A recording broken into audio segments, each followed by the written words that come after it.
మన ఇద్దరం సెల్ఫీ తీసుకుందామా?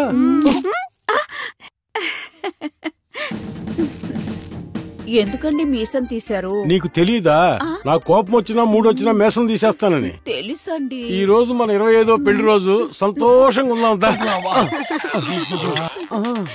ఈ టైంలో ఎవరు? హలో సార్, నేను దివ్యన్ మాట్లాడుతున్నాను. దోశ వేయలేదని కొడుతున్నాడు సార్. దోశ వేయలేదని కొడుతున్నాడా? అతనికి ఒకసారి ఫోన్ సార్. ఏం తమ్ముడు, దోశ కూడా ప్రాబ్లమేనా? అది దోశ కాదు సార్, ఇడ్లీ. ఇడ్లీయా? అవును సార్, దోశ పిండితో ఇడ్లీ వేసేస్తుంది. అమ్మాయికి ఒకసారి ఫోన్. ఏమ్మా, ఇది కూడా ఓ ప్రాబ్లమేనా? సార్ అది దోశే సార్, కావాలని తను అబద్ధం చెప్తున్నాడు. సార్ బాబు, దోశేసిస్తే ఇడ్లీ అని అబద్ధం చెప్తావేంటి? దోశకి ఇడ్లీకి నాకు తేడా తెలీదా సార్? ఫోన్ ఇసిరి కొట్టింది సార్, ప్లేట్ ఇసిరి కొట్టింది సార్. సార్ ఇంకా నేను తనని వదిలిపెట్టను. తొందరపడకు బాబు. భార్య గుళ్ళో ఉన్న విగ్రహం లాంటిది, భర్త పూజారి లాంటోడు. పూజారి విగ్రహానికి పూజ చేయాలి తప్ప ఆ పూజ ఆపకూడదు. సార్ మీరు చెప్పినవన్నీ నేను కరెక్ట్ గానే చేస్తున్నాను సార్, అయినా నన్ను కొడతాను సార్. అమ్మాయికి ఫోన్ ఇవ్వు. ఇదిగో తీసుకో. నిన్ను అమ్మా, భార్య వెలిగే దీపం లాంటిది, భర్త ఒత్తి లాంటోడు. దీపం వెలగాలంటే ఒత్తే కావాలి. ఒత్తి వేయకుండా ఎలా వెలుగుద్ది? ఆలోచించుకోమ్మా. కొడుతున్నాడా? ఫోన్ అబ్బాయికి ఇవ్వమ్మా. సార్ మరి డబ్ల్యూడబ్ల్యూఎఫ్ లా కొడుతుంది సార్. నేను నా భార్య పెళ్ళై 25 సంవత్సరాలైనా ఒక్కరోజు కూడా గొడవ పడలేదయ్యా. తన కోసం నేను ఎన్నో వదిలేశాను, నా కోసం కూడా తను ఎన్నో వదిలేసింది. ఓరి పాపాత్ముడా, మీతో మాట్లాడి మాట్లాడి తెల్లారిపోయింది కదరా. ఫోన్ పెట్టాయి. మంజు,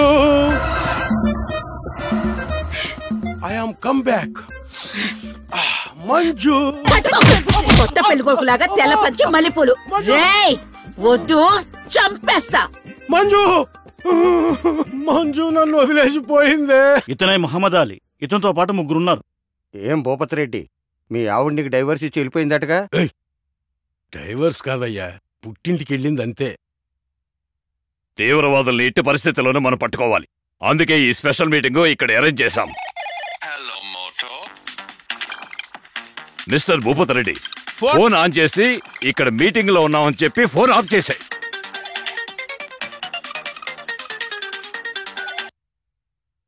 హలో సార్, నేను దివ్యన్ మాట్లాడుతున్నా. ఇదిగో చూడమ్మా, నేను ఒక ముఖ్యమైన మీటింగ్ లో సార్. నేను శక్తిని మాట్లాడుతున్నాను. తమ్ముడు, నేను ఒక ముఖ్యమైన మీటింగ్ లో. సార్ అంతకంటే ముఖ్యమైన విషయం సార్, తాను ఉప్మాలో ఉప్పేయలేదు.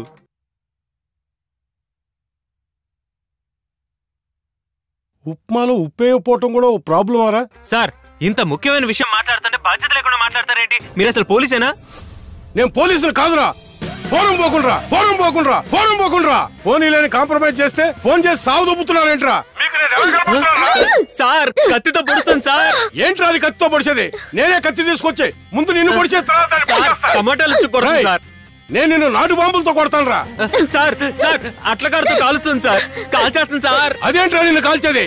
నేనే నా గన్ను తీసుకొని నిన్ను కాల్చి పారేస్తా.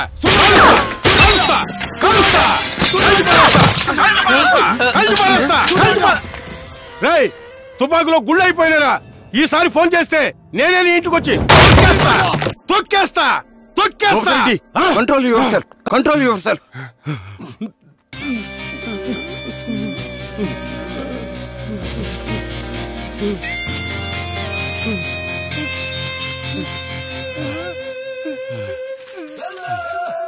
Yes, sir.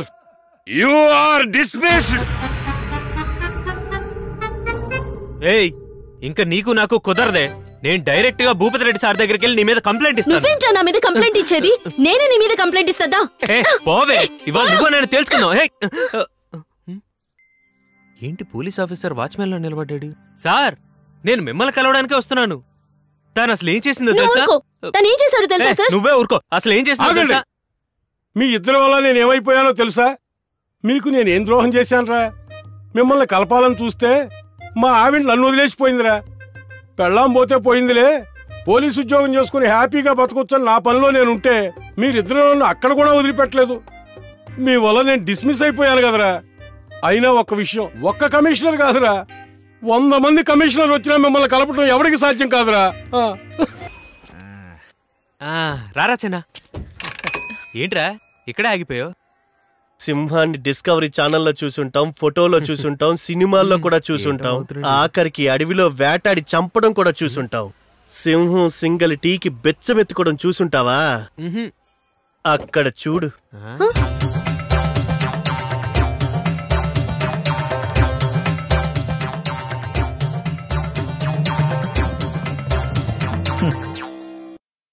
అమ్మా బిచ్చి వేయండి అమ్మా. అయ్యా బిచ్చి వేయండి అయ్యా. మూడు పిల్లల గొడవలో తలదూర్చుకోండి. పిచ్చెక్కిపోతాయా? బాగా పిచ్చి పిచ్చెక్కిపోతే ముదిరిపోయినట్టుంది. ఏంటి ఆగాడు? రేయ్ బిచ్చి వేయరా. బిచ్చి వేయరా.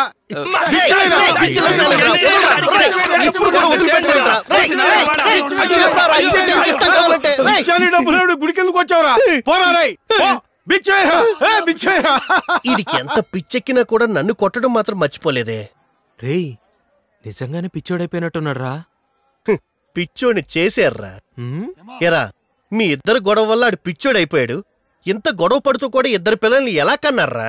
అది బ్రదర్ మొదటిసారి గొడవ అయినప్పుడు కాంప్రమైజ్ చేశాడు. అప్పుడు వాళ్ళ ఆవిడ కూడా వదిలేసి వెళ్ళిపోయింది. అప్పుడే ఈడు పుట్టాడు.